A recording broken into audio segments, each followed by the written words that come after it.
Представьте место, где между прошлым и будущим всего 2,5 мили. Это не научная фантастика, а реальность двух крошечных островов в Беринговом проливе, Большого Диомида и Малого Диомида. Большой принадлежит России, Малый — США. Они находятся так близко, что с одного берега можно разглядеть дома на другом. Однако уникальность этого места в том, что именно здесь проходит международная линия перемены дат. Это не просто формальность. Здесь разница во времени между двумя точками составляет почти сутки. Большой Диомид живет завтра, а Малый — вчера. Путешественники и блогеры часто рассказывают о том, как можно перепрыгнуть во времени, перенесясь в будущее или прошлое всего за несколько часов хода по воде. Конечно, это звучит громко, но технически, правда. Все из-за линии, проведенной для удобства международной навигации, но случайно оказавшейся прямо между двумя странами, которые когда-то были идеологическими противниками. Визуально острова почти одинаковые: суровые скалы, снег и туман. Но по сути это два мира, два календаря и два политических устройства. Что же скрывается за этой короткой дистанцией и почему она так трудно преодолима? Соседи через 4 километра. Когда люди думают о расстоянии между Россией и США, им представляются тысячи миль океана, ледяные просторы и бесконечные тайги. На самом деле есть место, где эти две державы разделяют всего 2,5 мили. В Беринговом проливе стоят два острова: Большой Диомид, принадлежащий России, и Малый Диомид, контролируемый США. В ясную погоду с одного острова можно разглядеть дома на другом. Казалось бы, пройти это расстояние легко, но история, политика и природные условия делают его практически непроходимым.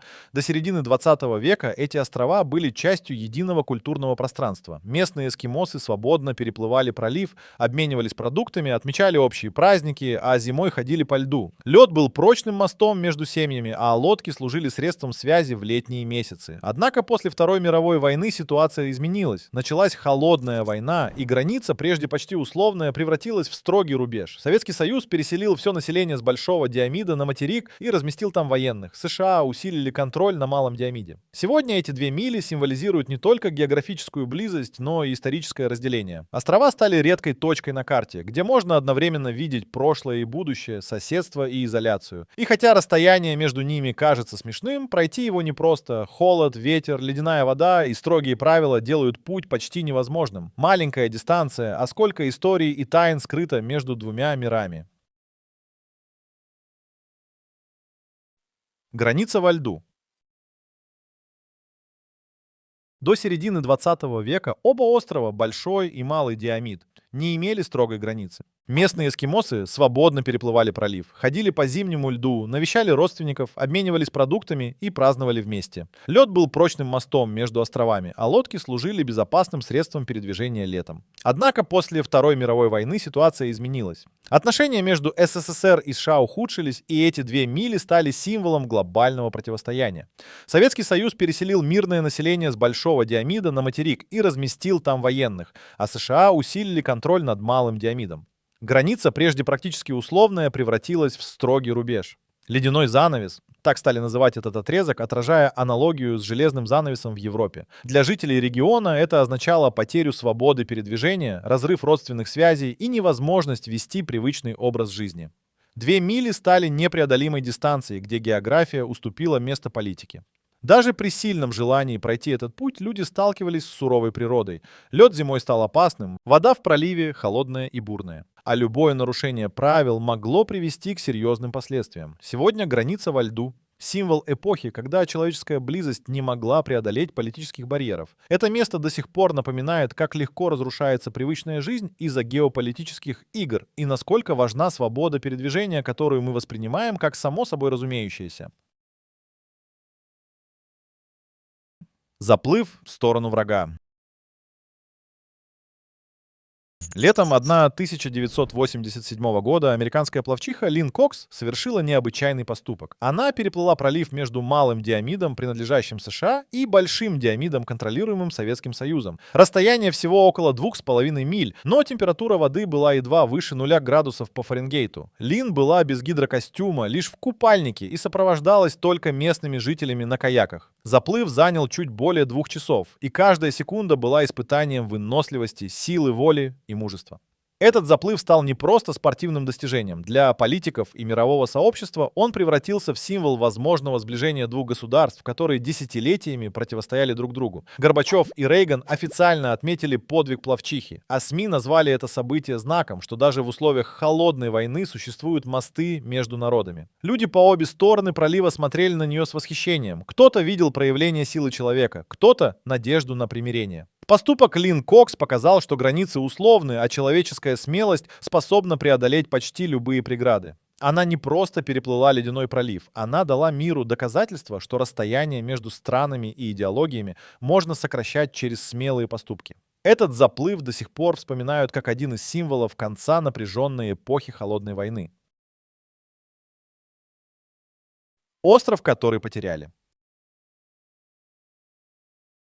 До середины 20 века на Большом Диомиде жили коренные народы, в основном инуиты, которые веками обитали на этих суровых скалах и зависели от моря, охоты и обмена с соседним островом. Они плавали на лодках летом, ходили по льду зимой, обменивались продуктами и навещали родственников. Жизнь здесь была тяжелой, но привычной. Однако после Второй мировой войны ситуация изменилась. Советское руководство решило превратить остров в военную точку, закрыть границу и переселить всех жителей на материк. Их судьба была решена без согласия, а на острове развернули военную базу с наблюдательными постами и метеостанцией. С тех пор Большой Диомид остался практически необитаемым. 9 месяцев в году его окутывает лед и туман, бушуют сильные ветра, температура падает до экстремально низких значений. Поставки продовольствия и топлива возможны только по воздуху. Вертолеты летают редко, а связь с материком ограничена. Жизнь здесь поддерживается исключительно военными и учеными. Малейшая ошибка в планировании или задержка поставок может сделать существование на острове критически сложным. Это место стало символом того, как политические решения могут разрушить привычный образ жизни и отрезать людей от их корней. Сегодня Большой Диомид — это не просто территория, это памятник истории, изоляции и человеческой стойкости. Он напоминает о том, что даже самый маленький клочок земли может стать ареной глобальных процессов, а расстояние в несколько миль способно разделить целые поколения. Жизнь на краю. Американский Малый Диомид — один из самых удаленных населенных пунктов США. Здесь живет всего около 80 человек, преимущественно эскимосы, потомки коренных жителей региона. Их деревня, Диомед, состоит из небольшого количества домов, расположенных на скалистых склонах острова. Нет дорог, нет деревьев, и 9 месяцев в году все укутано снегом, льдом и густым туманом. Добраться сюда сложно. Машины не ходят, вертолеты летают редко, только при благоприятной погоде. Электричество вырабатывают дизельные генераторы, воду собирают из горных источников и хранят в резервуарах. Жители живут практически автономно. Магазин один, товары ограничены. Еда, одежда, топливо и бытовые предметы доставляются самолетом или вертолетом с материка. Почта приходит не всегда вовремя, а интернет работает через спутниковую связь, часто нестабильно. Несмотря на это, люди сохраняют привычный образ жизни, школьные занятия, работа в общественных службах, ремесла и охота. Они поддерживают традиции, собирают яйца морских птиц, делают сувениры, которые пользуются спросом на материке. Жизнь на Малом Диомиде сурова, но жители считают это своим домом. Они ежедневно видят российский Большой Диомид всего в 2,5 милях, но преодолеть это расстояние почти невозможно. Суровая природа, сложные условия и изоляция делают остров уникальным примером того, как люди приспосабливаются к экстремальной жизни. Школа с видом на Россию.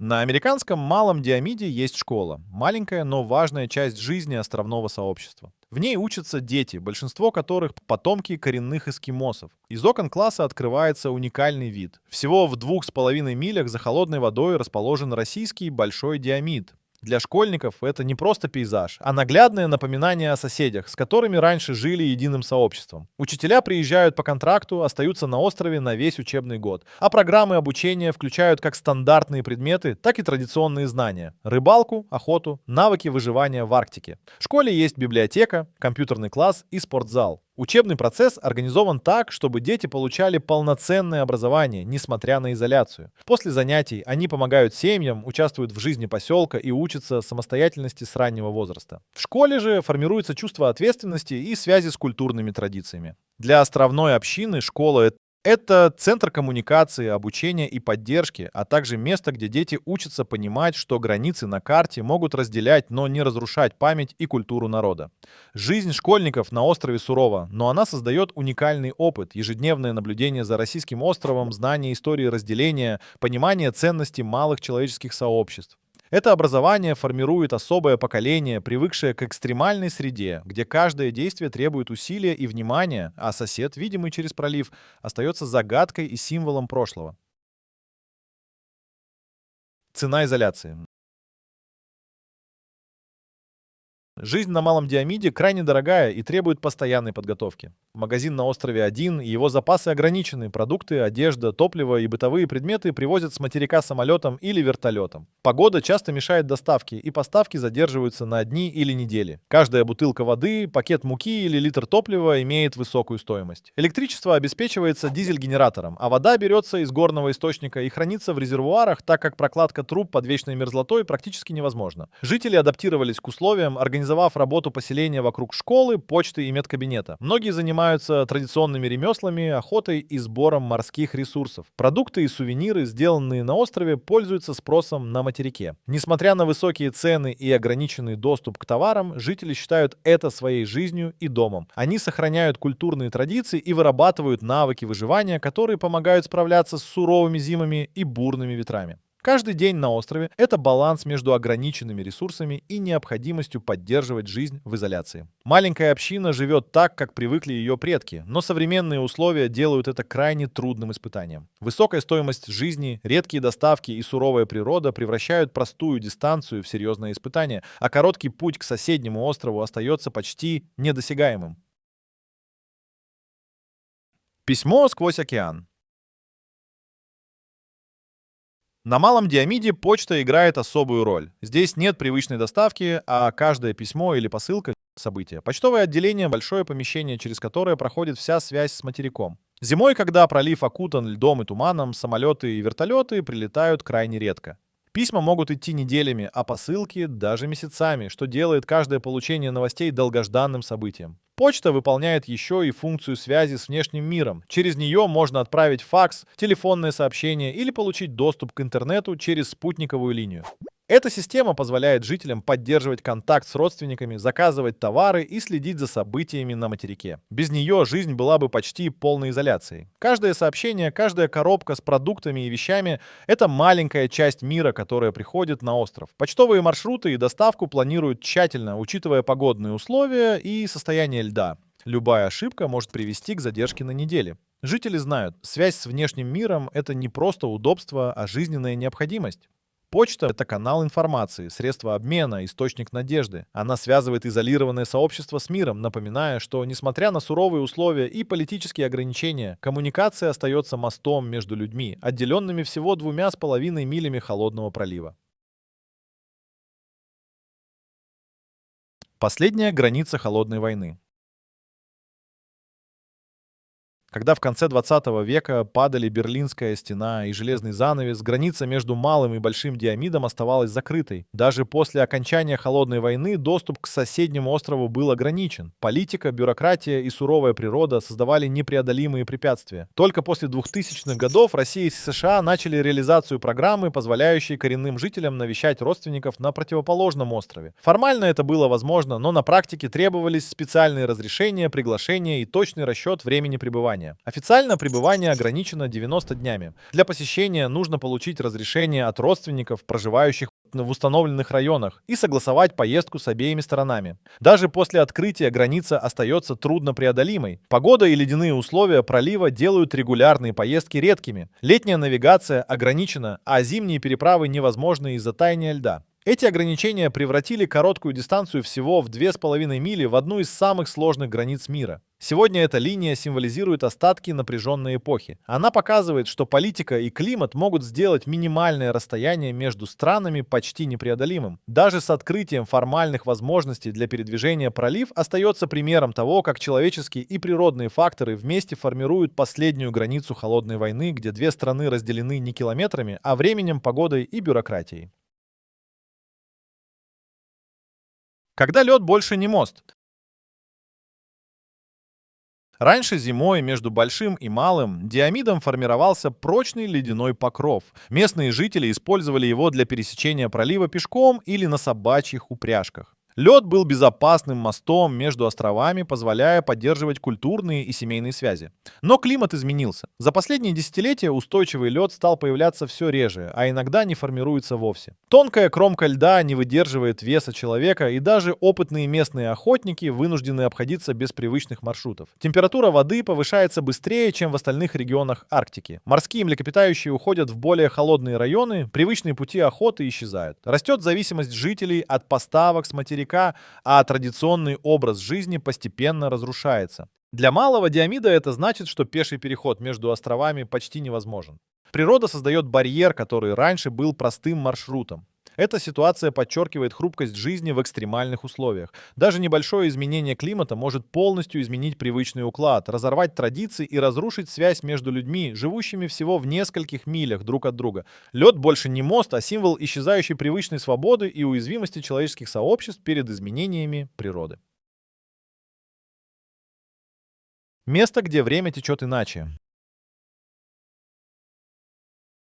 Оба острова Диомида стали известны миру не только географией, но и уникальной разницей во времени. Из-за расположения международной линии перемены дат между Большим и Малым Диомидом разница составляет почти 21 час.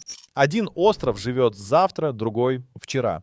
Туристы и блогеры используют это, чтобы перепрыгнуть во времени, встречая Новый год дважды или отмечая один и тот же день дважды. Это не трюк, а реальная календарная особенность. Такое расположение влияет на повседневную жизнь местных жителей. Дети в школе видят российский остров и знают, что там уже новый день, а у них еще продолжается вчерашний. Связь и логистика осложнены. Когда на одном острове день, на другом ночь, планировать поездки и доставку становится сложнее. Люди должны учитывать разницу во времени при любой коммуникации с материком или соседним островом. Эта особенность делает острова популярным объектом наблюдений и туристических рассказов. Она подчеркивает уникальность региона и показывает, как география и международные правила могут буквально разделять время. Малые дистанции здесь превращаются в необычные временные переходы, где человек может почувствовать разницу дня и ночи между соседними мирами. Всего за несколько минут наблюдения. Граница, которой нет на карте.